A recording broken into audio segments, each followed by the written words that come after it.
હા, છાશમાંથી શું નીકળે? પાણી, માખણ. હા, માખણ. એને ઇંગ્લિશમાં શું કહેવાય? બટર. હવે જો ઇંગ્લિશની લાચારી, એ માખણમાંથી શું બને?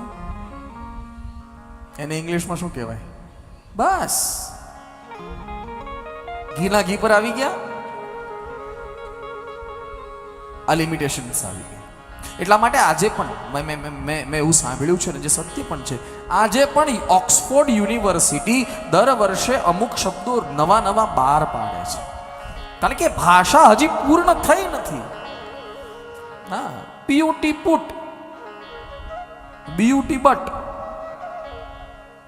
એ ભાષા, હું કોઈ વિરોધ નથી કરતો મારા વાલા, નહીં, તમે ભણજો ભણજો, બહુ સારી રીતે ભણજો, ઇંગ્લિશ ભણજો, ઇંગ્લિશ જીવતા નહીં, બસ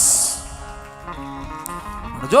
આ જગતના કદમની સાથે કદમ મિલાવવા માટે અત્યારે રાષ્ટ્રીય શું આંતરરાષ્ટ્રીય ભાષા છે, કોઈ પણ જગ્યાએ તમને ઇંગ્લિશ કામ લાગશે, પણ ઇંગ્લિશ ભણજો, ભણવા પૂરતી રાખજો, જીવજો નહીં. જીવજો છો ગુજરાતી, હા, જીવજો હિન્દી, આપણી ભાષાઓ છે.